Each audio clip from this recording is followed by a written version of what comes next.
did you tour so far? And is there any favorite that you visit? And what would you like to add?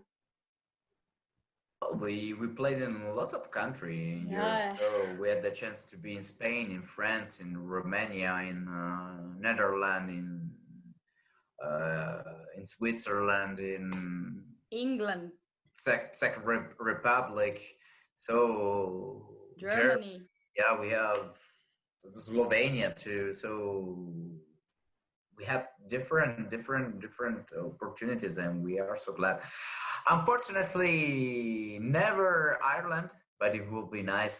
Maybe at the beginning, the first time I saw the tour of Orphaned Land, Dublin was scheduled, but then they just they modify the tour, and so we missed Ireland. But maybe in the future, why not? Yeah, that would be nice. That would be nice, but yeah, it's always like not a lot of bands tour here in Ireland. It's like a pity. It would be great. Yeah, it's hard to get here. Insurance, blah blah blah. Yeah. Don't tell them. Then they don't come. Don't spoil the fun. Like we want to have fun. That would be so amazing. And you have to take a boat.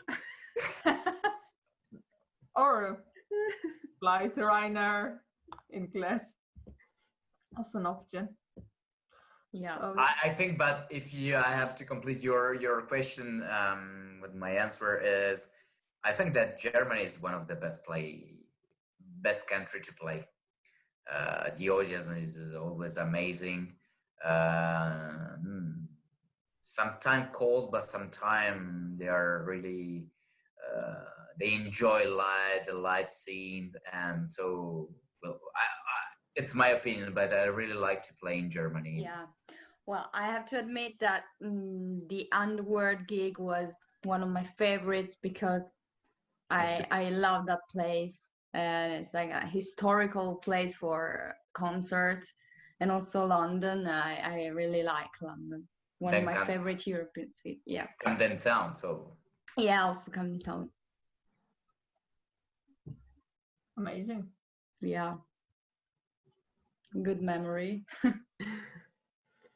So, which country is the best crowd at? Is it Germany or? Well, I think the best crowd, yeah, maybe Germany. Yeah. So far, then maybe we were lucky, maybe unlucky. I don't know. Sometimes, it's difficult to judge a country from another one, because also inside the country, you try different towns, and also they have different reaction. I remember the big difference in Germany that we had in Leipzig compared to the crowd we had in Berlin or in Hamburg. Mm-hmm. So sometimes also, if you just pick one town in a country, then maybe it's not the best. It could be the best representation of the entire country. So sometimes it's hard to say, but in my opinion, we had the best energies from the German people. That's true. Like, I was surprised in Netherlands, they put you like in an old bunker, like in Arnhem. It was such a small place. I was like, and then you are with 8 people trying to fit there. It was like crazy, because normally, like, for big bands, we normally have like big stages, and it's like in Arnhem we haven't have one, but I know why they put you in such a small, but yeah, it was something.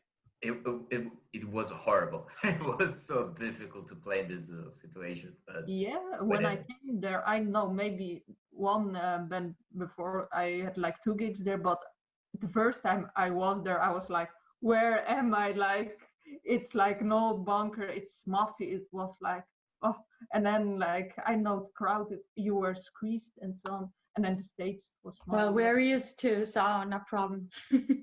But yeah, you have to try another city in Netherlands, something big or something like that. Okay, yeah, true. Or you have to know it, because Dutch band always get to a big ones, and the worst stages are for the foreigners. Maybe. So, back now to Italy. So what can you tell us about the Italian metal scene? And maybe Richard can tell us something about the French one.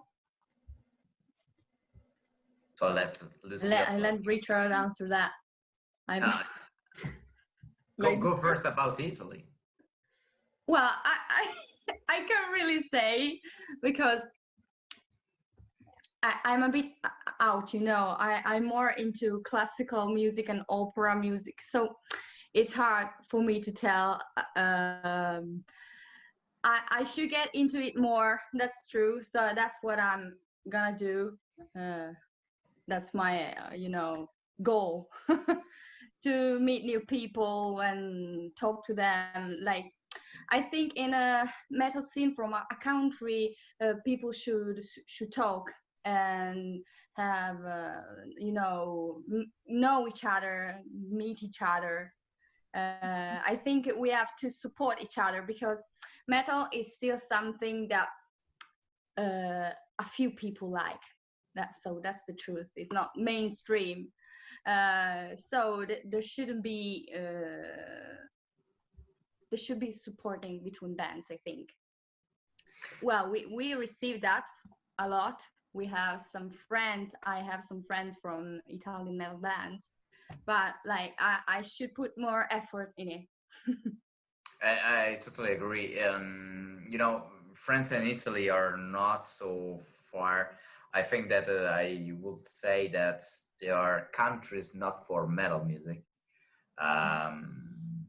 Then maybe France is a little bit better. They still have important festival like Hellfest that we don't have in Italy. Fortunately, there are still many good bands in Italy and in France too. So there are still, we are not so many, but there are still very talented people that are able to form talented band too. So there are many examples in this country that I could, talk about. I think that it's important also to consider that we try also to create a sort of metal scene. So this is why also because we know everybody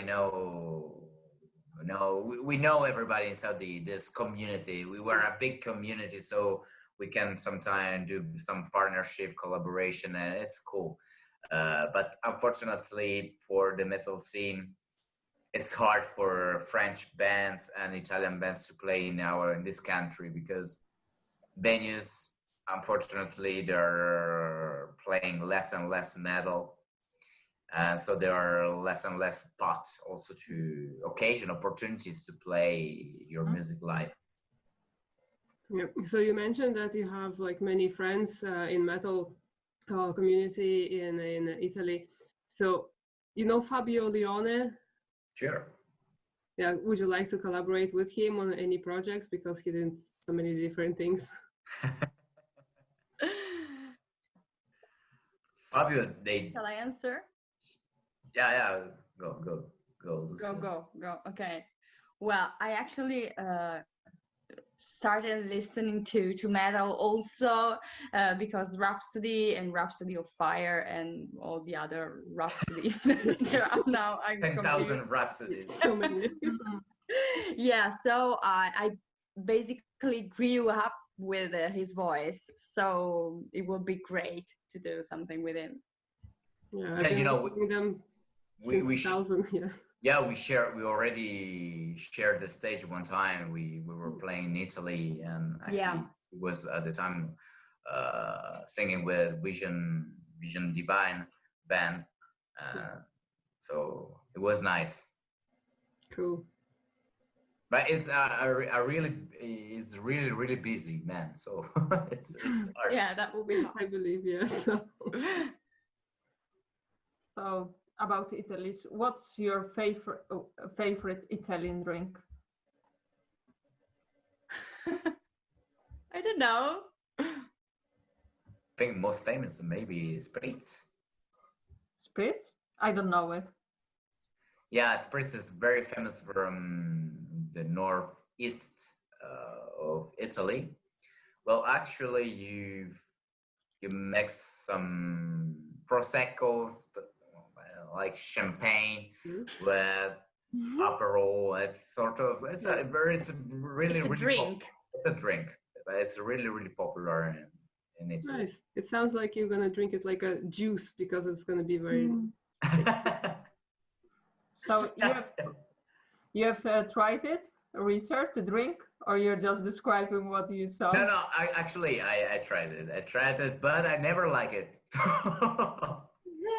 But it's my problem. But Then I like, don't know what Lucille likes. Well, I like everything. Just alcohol. Well, spritz is like our national drink.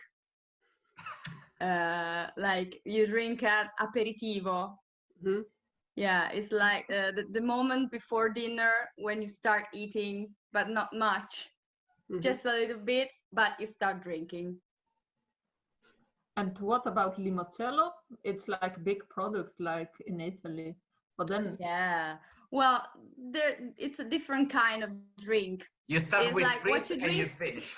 Yes, it's like after dinner. Well, you have aperitivo, then you have dinner and With you drink wine. Yes, of course. And then you have coffee after dinner. And then you have what we call ammazza caffè, which means coffee killer. alcohol. Yes, coffee killer is alcohol, and you can drink limoncello. Grappa. Or I saw you were drinking di Saronno. Yes. Yeah, that's a coffee killer too.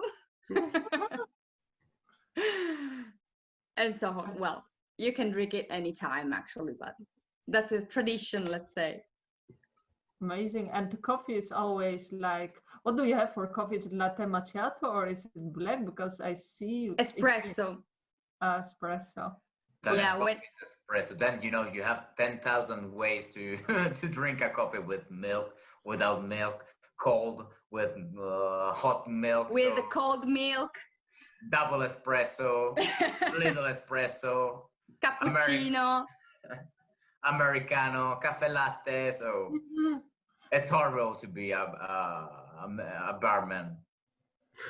But the funny thing is, like you mentioned, like espresso is like the way to drink coffee, but like Italy is the only like country where the coffee is always good. Like even at the station, the latte macchiato is always good, and with most countries it's horrible. Like, well, that's not true. We are very picky about coffee.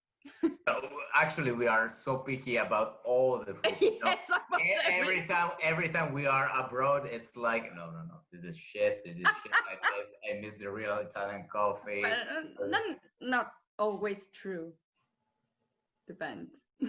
yeah, but I think Italians are great coffee makers and cookers and everything. Like, yeah, I got a funny story. In my previous band, I was touring with them, and we were in a van, and we had like a fornello, come si dice? A cooker. A cooker, yes. And I brought with me my mocha, the thing you do to make coffee in Italy. Yeah, then I started making coffee for all the people there, for all the bands, and they were like, wow, this coffee is amazing. It's just normal coffee. Then in Italy, we have a big tradition with food, so for us it's like it's a holy thing.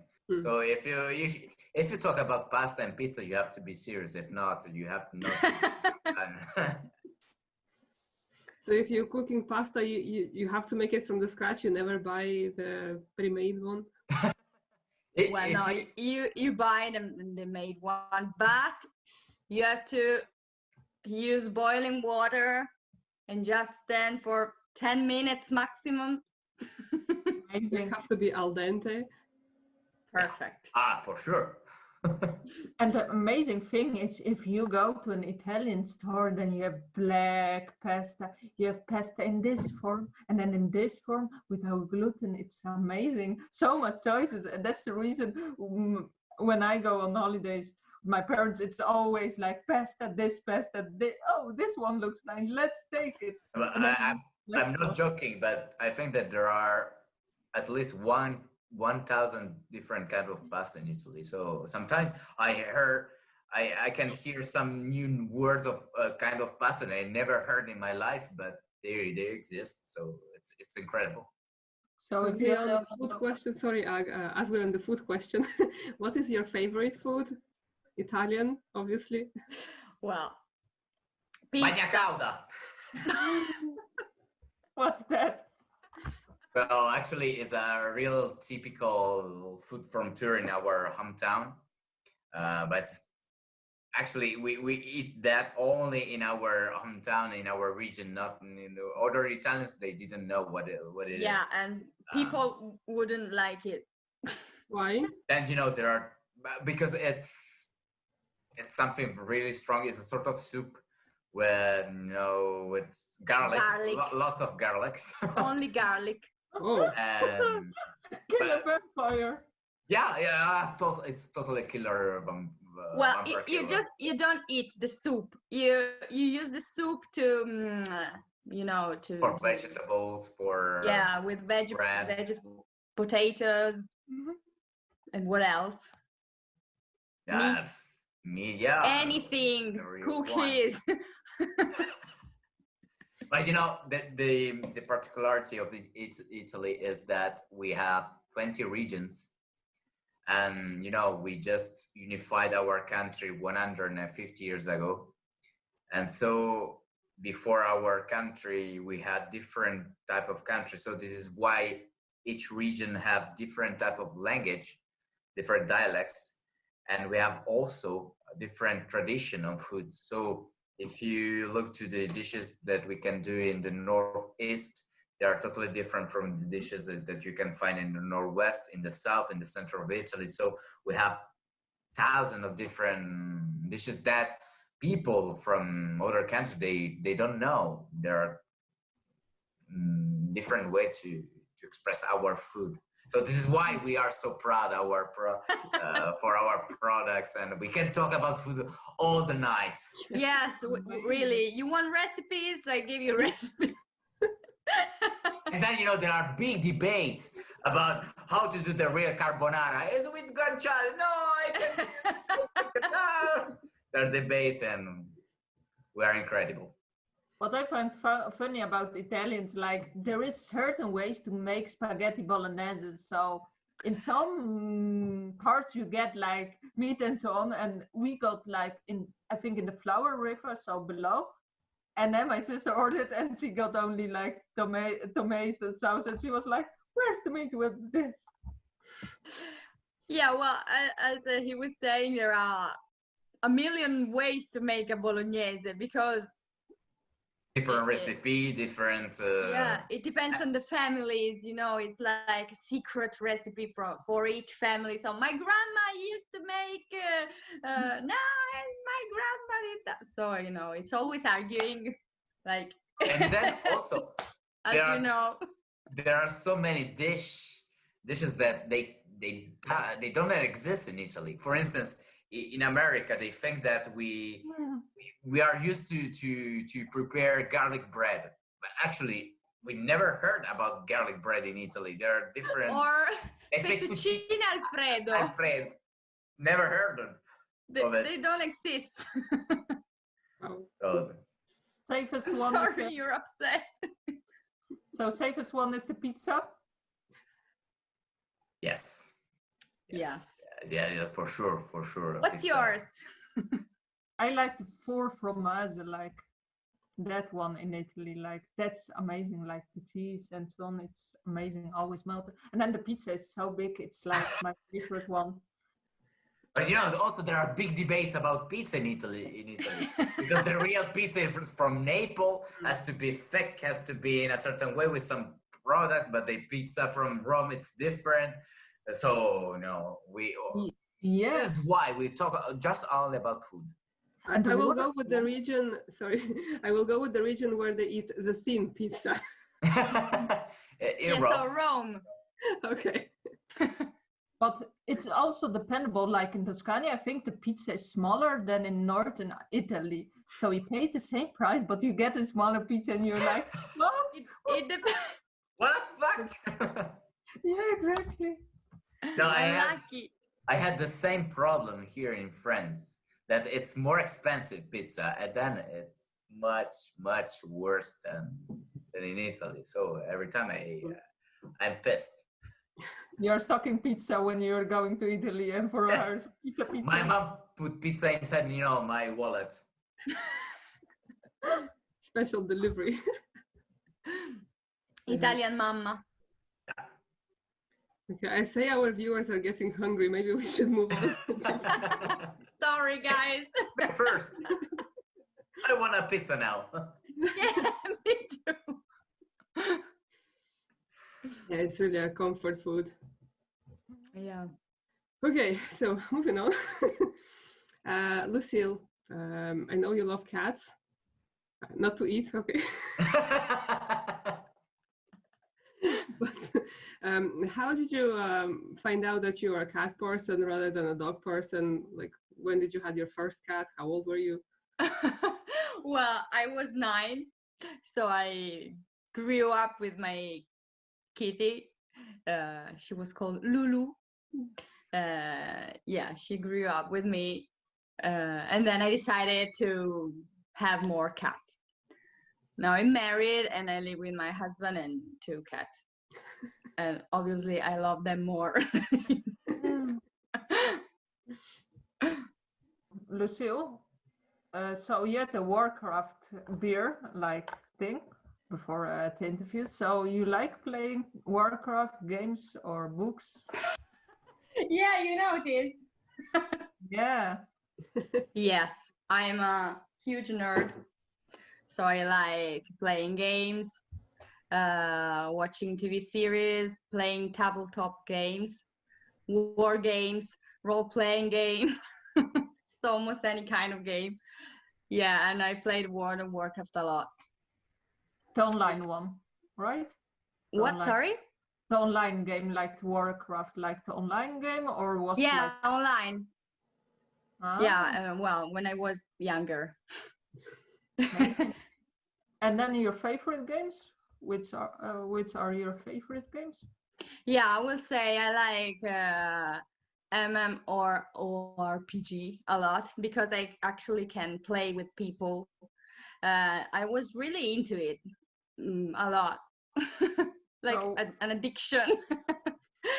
Well, I met some great people there. Some people that I talk to now as well. We spent nights and nights playing and talking on Discord and TeamSpeak. We use TeamSpeak. Yeah, that was really, really nice. Now I play like more casual games. I don't have that much time. Yeah, I imagine like being on tour and gaming online somewhere in the middle of the night. I can't go on stage. I'm playing. I'm raiding. Have you tried a Powerwolf game? Not yet, but I know it's good. And then you know who created the power. Yeah, we know who created it. Yeah, we watched the video. Yeah. And TV series? What kind of TV series you're watching? Well, as I said, I like sci-fi series, movies, but I'm also into sitcoms because at the moment, it's not really a sitcom, but I like it a lot. It's The Marvelous Mrs. Maisel and Fleabag. They are great. Never heard of it. Interesting. They're in Italy they're on Amazon. They're funny series, but not so funny in a way. Cool. That's the ones I watched I was watching, and I'm watching also Battlestar Galactica that I never seen that, so I have to watch it because it's important. It's a milestone in sci-fi. Yeah, it is. Interesting. The names. I'm like the opposite genre, so the names don't say anything. Okay. But interesting, like. What about you, Richard? How did you keep yourself busy during lockdown? Yeah, lots of series. For instance, I had the occasion to saw Peaky Blinders. Was the first time I saw it the entire season, and I really really love it. It was so difficult because the British accent and from Birmingham was so difficult to understand, but really really nice. Then during the lockdown, I had the occasion to play, to compose a new song, so it was cool time and force for to try also to have new ideas and also to try He's to a serious one. I watch TV and play video games, and he composes music. no, I like you. I watch also so many series, but for me, my best one is still remain Breaking Bad. Oh yeah. I fell in love. I still have to watch that. Like that one, I know. That one, You have to watch it immediately. Yeah. It's just Right now. Close the stream and go watch it. exactly after the stream. Yeah, I think I watch different like genres. It's not totally what I watch, but I will certainly like everyone is talking. Now I have to do it. Like even now it's haunting me. So amazing. Richard, did you try the Better Call Saul? Yeah, sure. It's not good as Breaking Bad, but if you really enjoyed Breaking Bad, Better Call Saul it's funny because you saw the character before the Breaking Bad, so it's a really good spin-off. Cool. All right. I'm less sci-fi. I'm not so sci-fi as Lucille. I'm fantasy, sci-fi, and so on. I'm more realistic. I prefer realistic things, producing drugs. Killing people. We came from Italy. There's no mafia, so it's important, to still attach I with do the something roots. for you. You do something for me.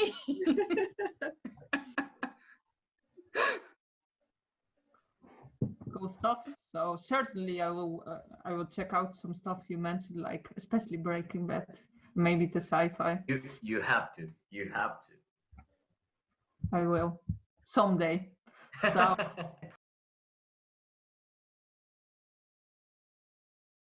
Elias Häkkinen is asking, come to Finland and see what kind of crowd we have to offer.